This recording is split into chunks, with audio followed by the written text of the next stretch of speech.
dia, pessoal! Estamos mais uma vez no Centro de Educação Infantil de Santarém para ouvir da professora uma questão muito importante e que também gera muitas dúvidas e questionamentos em muitos professores e professoras de educação infantil. O nosso tema do GP Responde de hoje é mordidas. Então, estamos aqui com a professora Jaciara, de uma turma de berçário. Professora, qual é então o seu questionamento para o nosso GP Responde? Bom dia. Professora, é uma dúvida muito frequente, né? Uma coisa que acontece muito nas turmas, principalmente de berçário.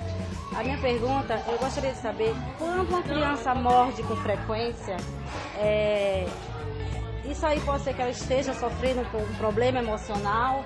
E também eu queria saber como lidar com as famílias das crianças que foi mordida e a de que mordeu. Ok, e para responder essa pergunta nós vamos recorrer à professora Ana Mello, que já abordou esse tema em alguns artigos seus. Então, professora Ana, como é que a gente pode responder a pergunta da professora Jaciara? Olá, colegas do GP. Uma professora me pergunta como lidar e como evitar mordidas em creche.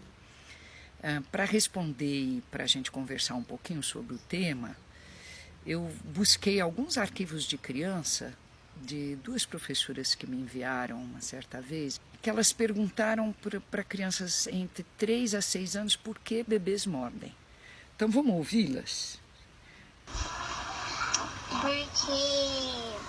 Porque eu acho que o dente começa a crescer e ele começa querendo morder as coisas. Eu acho que é isso. Você sabe por que os bebês mordem? Espera. Você sabe? Porque tem dente. É? Então, esse tipo de resposta dada pelas essas duas crianças entre 3 a 4 anos, porque ele tem dente, porque o dente está irritado, porque o dente coça, enfim, esse grupo de respostas mais funcionais, mais físicas, a gente pode identificar realmente nas crianças pequenas. Começam a morder, a usar a boca, numa experimentação física. Agora, vamos ver o segundo grupo de respostas, que é um pouquinho diferente. Nós vamos ouvi-las. Porque eles não sabem falar. Porque um irrita o outro. Eu acho que os bebês não sabem brincar direito hoje. O neném morde porque ele não sabe falar. Então, veja, esse grupo de crianças tem como hipóteses mais emocionais, né? Um irrita o outro, não sabe falar, não sabe brincar direito. E, quer dizer, esse segundo grupo de respostas também é verdade, né? A gente sabe que as crianças menores, sem a comunicação, vai utilizar muito mais a boca para se expressar. E a mordida pode ser fruto disso. Por último, eu gostaria que vocês prestassem bastante atenção nessa garotinha de 4 anos. Mas rolo. Eu acho que os nenês não sabem que os outros são humanos. Ela diz, eu acho que os nenês não sabem que os outros são humanos. Que também, quer dizer, você ter o conhecimento do outro, que aquilo vai doer no outro, não é uma competência ainda de criança tão pequenininha. Então, as questões físicas, as emocionais cognitivas e o conhecimento de si e do outro vai vir posteriormente, né? Então, tem crianças que continuam mordendo, que esse é o desafio de creche. Tem crianças que passam dessa fase e persiste a mordida. Então, a hipótese mais rápida é que o ambiente que eles estão convivendo é mais hostil, é mais agressivo. E às vezes não necessariamente, a gente tem famílias e dinâmicas familiares que as crianças estão em atmosfera mais agressiva e outros não, né? Até muito mais acolhedora, muito mais protegida. Então, não tem um modelo único de dinâmica familiar que faz a criança morder mais ou menos. Portanto, todos esses aspectos vão desaguar na creche. Como é que a gente lida com isso? Primeiro, pensando que tem esses diferentes aspectos, que as próprias crianças maiores já nos anunciam. Depois, fazendo análise de ambiente, gente. Quer dizer, o ambiente tem pelo menos 4 dimensões, né? A funcional, a creche está limpa, organizada para as crianças se interagirem. A espacial, né? Os ambientes, o espaço está propício para as crianças interagirem. A temporal, a gente não faz tudo correndo, tudo muito tenso. E, por último, a interacional. Quer dizer, tudo isso dá condições para os bebês entre si se relacionarem, né?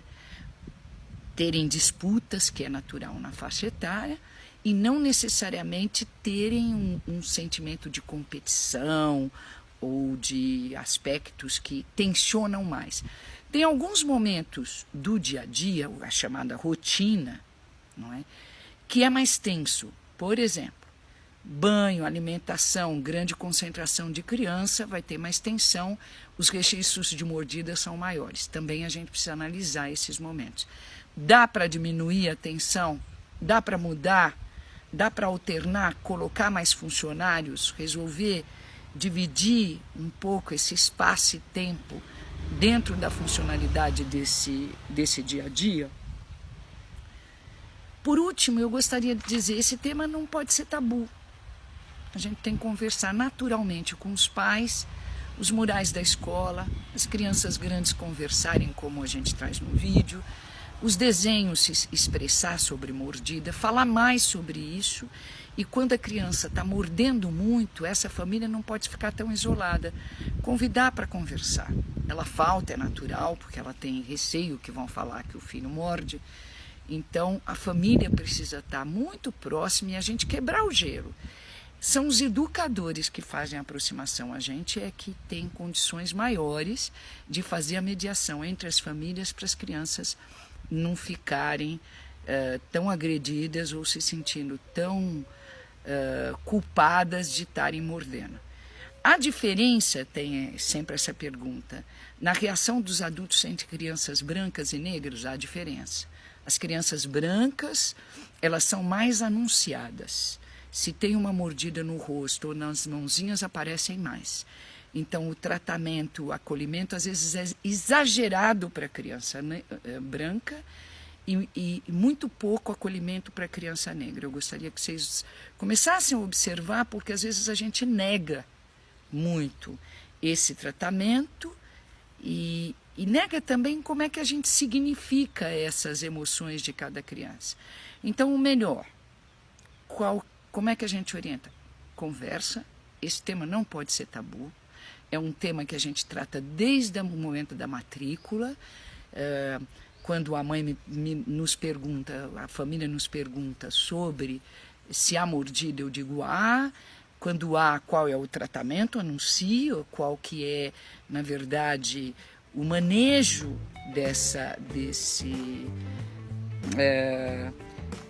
como que a gente lida para evitar, portanto, a quantidade de mordida. Quer dizer, as famílias saem um pouco mais acolhidas e com mais facilidade de perguntar sobre isso quando já anunciamos no momento de acolhimento. Então é isso, eu me coloco à disposição, muito obrigado pelo convite e bons tempos para todos nós. Nossa, muito interessante a resposta da professora Ana, não é? Eu tenho certeza que, além de ajudar a professora Jaciara, essa resposta ajudou um monte de professores e professoras de educação infantil do nosso Brasil. E se você também quer tirar uma dúvida, fazer uma pergunta, manda um comentário aqui embaixo no nosso feed, que a gente vai até você para saber as suas dúvidas, porque o GPI responde. Um abraço e até a próxima!